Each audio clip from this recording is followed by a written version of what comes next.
News media outlets are increasingly focusing on story rather than facts. David Black spoke to us about the Iraq War and how the media spun the narrative to craft a more compelling story. And one of the news outlets, one I love dearly, that spectacularly failed here, was the New York Times. Arguably, certainly, one of the best papers in the English-speaking world, with some of the very best journalists available to it. And yet, key reporters there validated the intelligence, didn't ask hard questions, and kind of cheerled the American people, and certainly opinion makers, toward a kind of a headlong rush to war. And as we learned, of course, the intelligence was faulty at least, and perhaps at worst manufactured.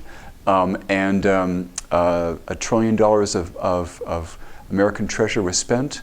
Many Iraqi lives were lost, many American lives were lost, and people's kind of trust in government, which has always been, somewhat contingent, was dramatically affected by that. When Lisa Cordasco of CBC News described her experience in searching for truth in news media, she offered this advice. Information requests for that. So 3 months later, you'll get the information, but your editor wants a story this afternoon. So sometimes there's bias created by that because you don't have all of the facts before you get to air. So it's not like it's a deliberate plan or a plot to mislead, but sometimes the lack of resources mean you're not actually getting all sides.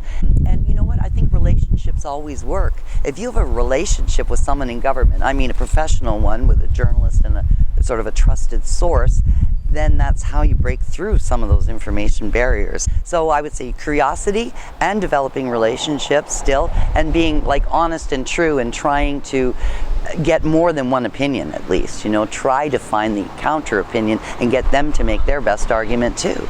And then just present it to people and let them decide what the truth is or what they want to believe, but give it all to them, or as much of it as you can,